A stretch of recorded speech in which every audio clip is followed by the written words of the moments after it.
morning, this is SIR2011 Bacteriology. So, in bacteriology, the isolation and identification of bacteria is an important step, an essential exercise in food and healthcare industries. Usually, this is after successful isolation, and then after you have cultured the bacteria, you have to purify the bacteria before you proceed to identifying the bacteria. So cultural bacteria for purification is usually done via dilution streaking. You can do it this way. That's how I would have done it. And a good purification step is when you manage to isolate single colony forming units on the plate. Okay. However, just because you have carried out dilution streaking, it doesn't mean it is pure. It is best to do it 3 times at least in order to ensure that you have a pure culture for identification steps. If it's not pure, you'll have problems with the identification later.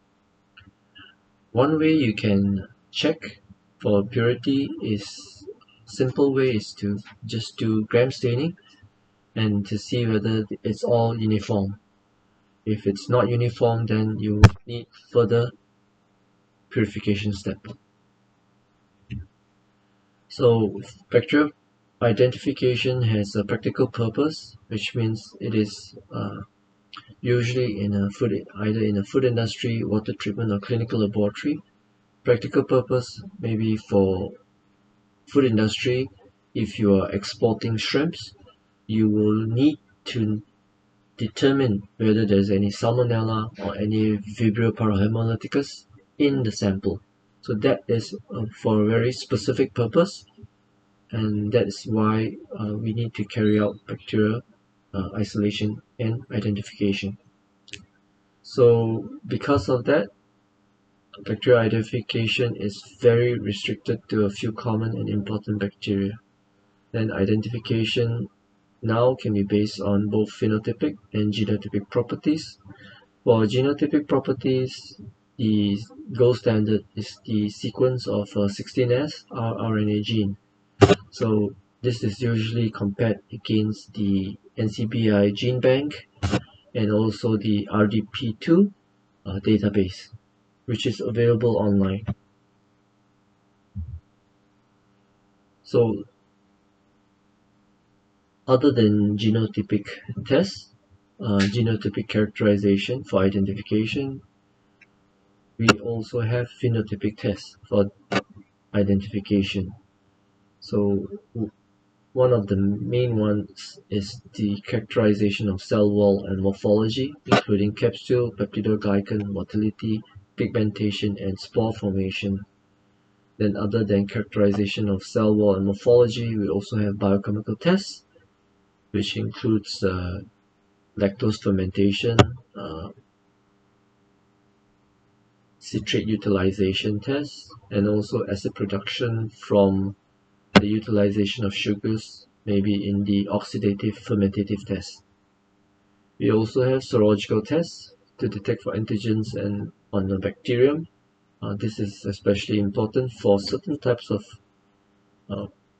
bacteria, especially Salmonella and Vibrio cholera. Then we also have alternative types of biotyping. So in cell wall and morphology for identification, the use of staining to determine cell wall composition and morphology is essential. It's an essential step. For staining, we have simple staining, which is the use of a single stain, usually methylene blue, or any other single stains, crystal violet.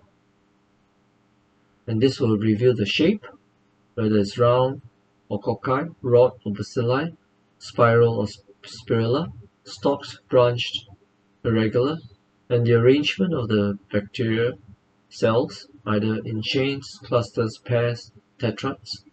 This can give you presumptive identification of the bacteria that you have.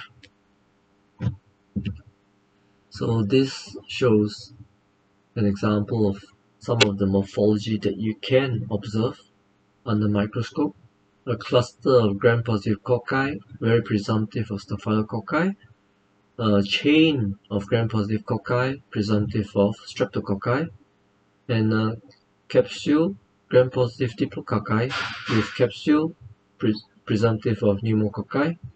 You have irregular club-shaped pleomorphic rods. Pleomorphic means irregular shapes or no specific shapes, presumptive of Corynebacterium. A good example would be Corynebacterium diphtheriae. This one, a good example would be Staphylococcus aureus. This one, a good example would be Streptococcus pneumoniae. Here, Fusobacterium with pointed ends. Here, comma-shaped, curved-shaped, gram-negative Vibrios. This one, Diplococci gram-negative bacteria, very presumptive of Neisseria. For Neisseria gonorrhea, it's more of a kidney bean shaped. And this is a short rod or Cocobacilli gram-negative. Helical spiral bacteria, and this shows the position of the flagella, whether Barytrichus, Lophotrichus, or Monotrichus. And this shows the location of the endospore, central or terminal. This one is subterminal, terminal, and central. So this one, you can see it's bulging. It's because the diameter of the endospore is larger than the diameter of the cell. Okay, so this is very good characteristics for presumptive identification of Clostridium, and this one for maybe for bacilli. These are free spores. So other than simple staining, you can use differential staining, which usually has a decolorization step and 2 stains to visualize some of the structures within the bacteria, whether flagella, capsule, or endospore. So gram staining is the most important. It's the first step for identification, because gram-positive bacteria and gram-negative bacteria has very different sets of biochemical tests to carry out. So if you do not do the gram staining properly, you will not be able to carry out your identification in a proper manner. So please take note that for cells, for bacteria that doesn't have a cell wall, for example Mycoplasma, it will be stained red because it doesn't have any peptidoglycan to hold the crystal violet color.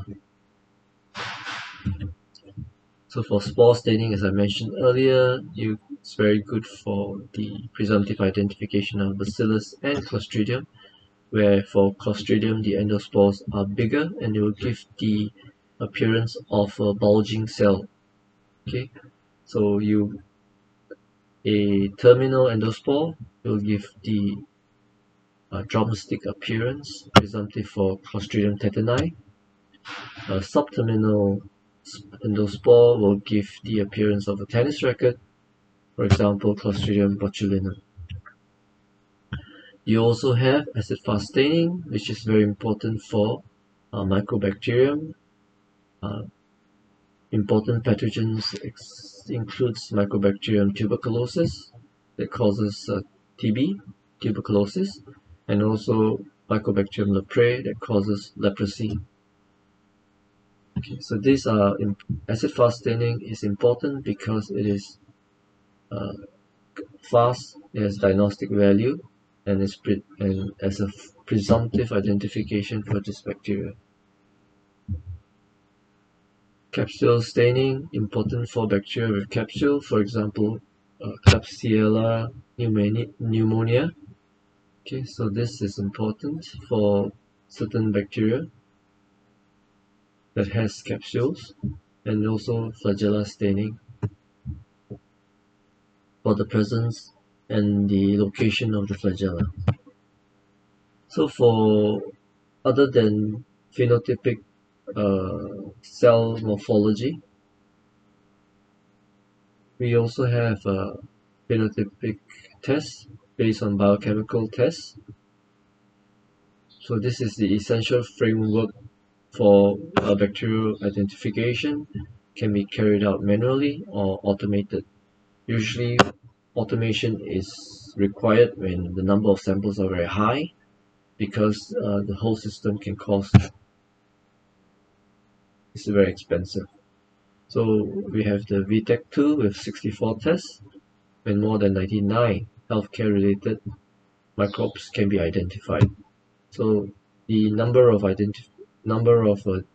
bacteria within the database is important and is a valid consideration for you to choose which system is suitable for your work.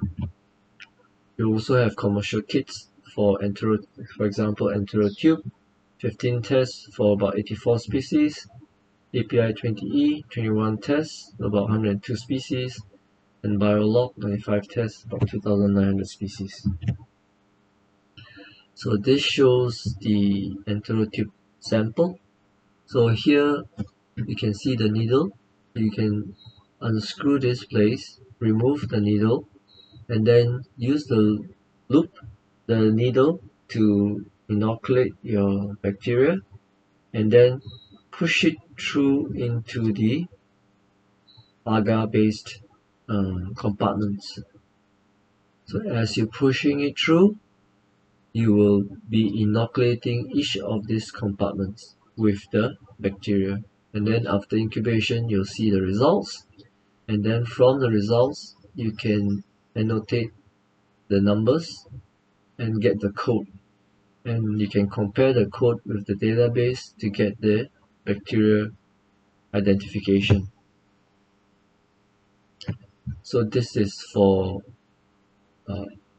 EnteroTube, and this is for API20E. These are the number of tests in API20E, and this is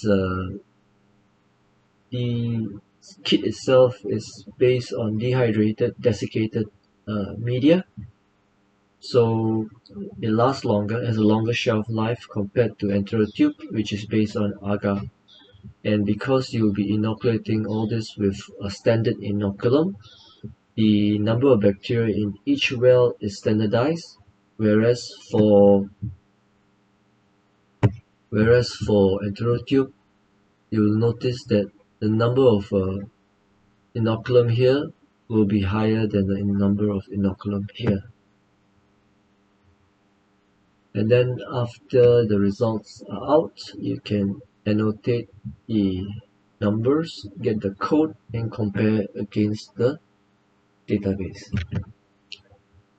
This one is the BioLog microtiter plates, 96 wells, each having the same chromogen linked to a specific substrate, and this shows the utilization of the substrate. Utilized positive or intermediate or negative. Okay, so based on this, you need a reader, a BioLog reader, to read this pattern, and then to give you a present identification results. So BioLog is more suitable for environmental samples, for environmental bacteria, whereas for EnteroTube and API20E, it's more suitable for Enterobacteriaceae, enteric bacteria. This is the end for lecture 1.